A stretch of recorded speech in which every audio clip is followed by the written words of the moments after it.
الناس صيحة واحدة فإذا هم خامدون يا حسرة على العباد ما يأتيهم من رسول إلا كانوا به يستهزئون صدق الله العظيم. Assalamualaikum warahmatullahi wabarakatuh.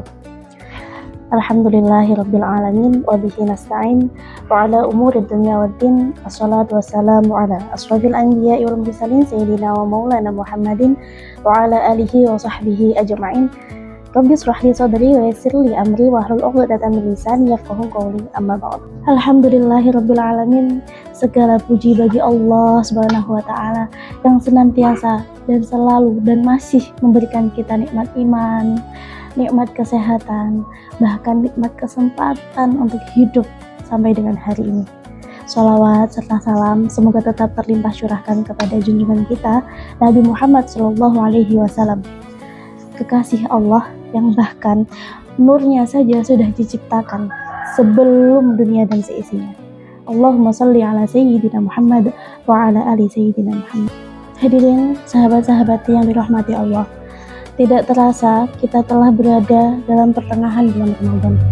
Sebagian ulama mengatakan bahwa setengah awal Ramadan telah berlalu, maka setengahnya yang terakhir adalah merupakan emas yang berharga, yang sangat-sangat sayang apabila disia-siakan. Kita juga mengetahui bahwa dalam pertengahan bulan Ramadan terdapat peristiwa penting, yakni peristiwa nuzulul Quran, peristiwa turunnya Al-Quran di bumi ini pertama kali terjadi pada tanggal 17 Ramadan.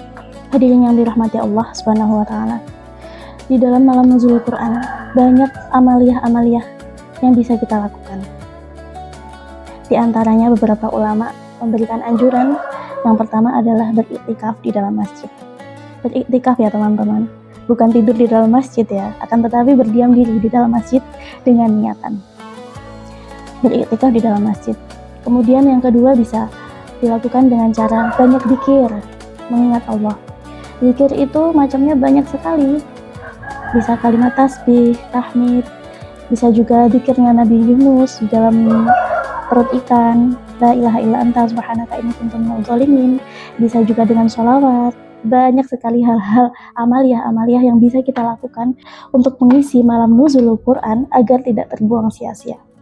Al-Quran yang merupakan pedoman hidup bagi manusia diturunkan pada malam 17 Ramadan. Maka sudah semestinya lah kita memenuhi Ramadan ini dengan memperbanyak membaca Al-Quran.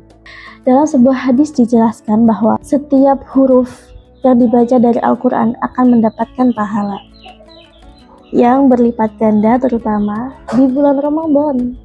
Pasti pahalanya dilipat gandakan. Oleh karena itu, di bulan Ramadan menjadi waktu yang sangat baik untuk kita bisa mendekatkan diri dengan Al-Quran. Karena Ramadan itu adalah bulannya Al-Quran. Jadi sayang sekali kalau kita melewatkannya tanpa membaca Al-Quran, teman-teman. Para ulama juga menganjurkan agar umat Islam menargetkan untuk bisa khatam Al-Quran minimal 1 kali selama bulan Ramadan. Dan untuk mencapai target tersebut, berarti kita perlu membuat jadwal 1 hari minimal 1 juz.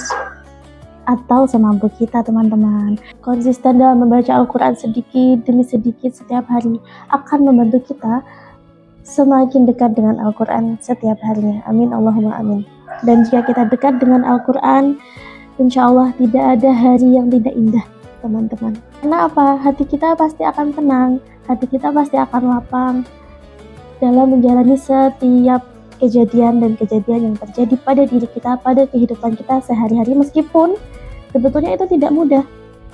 Tetapi kalau kita memiliki hati yang tenang, memiliki hati yang lapang, selalu berprasangka baik kepada Allah Subhanahu wa taala, apapun peristiwanya, apapun kejadiannya, insya Allah kita bisa melewatinya dengan senyuman.